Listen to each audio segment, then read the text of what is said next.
Assalamualaikum warahmatullahi wabarakatuh. Halo Bapak Ibu semua, selamat datang di ARI 59, sumber informasi dan edukasi terpercaya. Semoga Anda semua dalam keadaan sehat dan penuh keberkahan. Jangan lupa untuk like, subscribe, dan aktifkan notifikasi, agar selalu mendapatkan update berita terbaru dari kami. 2 info akurat pensiunan tentang dana pensiunan tambahan dan kabar terbaru PP pesangon pensiunan lama. Berita terbaru mengenai dana pensiun bagi pegawai negeri sipil (PNS) di Indonesia kini membawa kabar yang cukup menggembirakan. Pemerintah memastikan bahwa dana pensiun PNS akan diterapkan menggunakan skema fully funded, yang berarti dana pensiun akan berasal dari iuran yang sudah ditentukan sebelumnya. Hal ini menjanjikan sejumlah keuntungan bagi PNS di masa depan, meskipun implementasinya belum dapat terlaksana dalam waktu dekat. Salah satunya disebabkan oleh pandemi COVID-19 yang masih berdampak pada berbagai sektor. Skema dana pensiun untuk PNS saat ini menggunakan sistem Pay As You Go, yang berarti iuran yang terkumpul dari PNS sebesar 4,75% dari gaji bulanan mereka dikelola oleh Taspen, serta didukung dengan dana dari Anggaran Pendapatan dan Belanja Negara (APBN). Namun, dengan perubahan skema menjadi fully funded, PNS diharapkan akan menerima dana pensiun yang lebih besar, karena iuran pensiun yang dikenakan dihitung berdasarkan persentase dari take-home pay yang lebih tinggi. Dalam skema fully funded, baik PNS maupun pemerintah akan turut berkontribusi dalam iuran pensiun, sehingga dana yang terkumpul menjadi lebih besar dan memberikan manfaat pensiun yang lebih memadai di masa depan.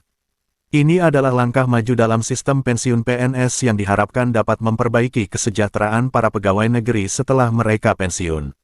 Namun, skema ini tentunya masih dalam proses penyelesaian, dan Kementerian Keuangan telah menyelesaikan pembahasan terkait hal ini. Kini, yang diperlukan adalah penyelesaian mengenai peraturan pemerintah yang akan mengatur detail dari skema baru ini.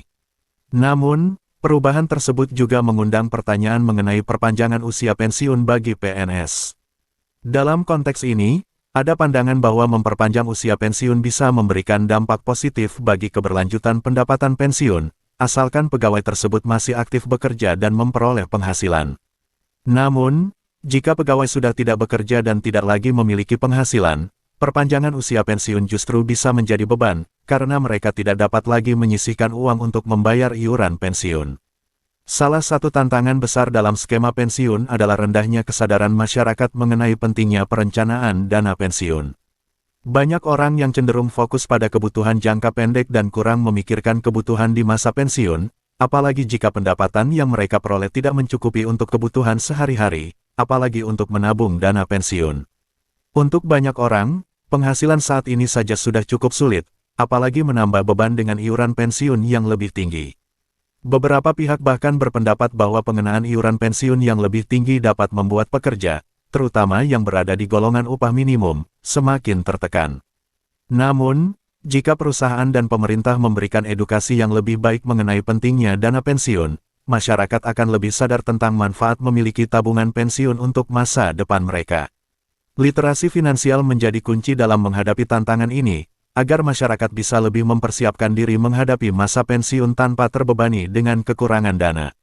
Untuk mendukung sistem pensiun yang lebih baik, beberapa pihak juga menyarankan agar pemerintah memberikan insentif lebih kepada perusahaan untuk memfasilitasi program pensiun karyawan, seperti memberikan keringanan pajak atau subsidi bagi mereka yang mendaftar dalam program pensiun. Jika hal ini dapat terwujud, tentu saja akan membantu masyarakat untuk lebih siap menghadapi masa pensiun. Penting juga untuk dicatat bahwa dana pensiun yang lebih besar membutuhkan pengelolaan yang baik. Sehingga, perlu ada regulasi yang mendukung pengelolaan dana pensiun dengan lebih efisien. Untuk itu, Otoritas Jasa Keuangan (OJK) perlu ikut campur tangan untuk memastikan bahwa dana pensiun yang ada bisa dikelola dengan optimal dan tidak menjadi masalah di masa depan. Menyongsong masa depan yang lebih baik bagi PNS dan pekerja di Indonesia, diharapkan pemerintah bisa memberikan perhatian lebih pada penyempurnaan skema pensiun yang tidak hanya adil bagi penerima manfaat, tetapi juga berkelanjutan dan mampu memberikan kesejahteraan di masa tua. Dengan begitu, PNS dan masyarakat pada umumnya bisa merasakan manfaat pensiun yang lebih layak dan adil di masa depan. Terima kasih sudah menyimak berita ini sampai selesai. Semoga informasi ini bermanfaat dan membawa berkah untuk kita semua. Wassalamualaikum warahmatullahi wabarakatuh.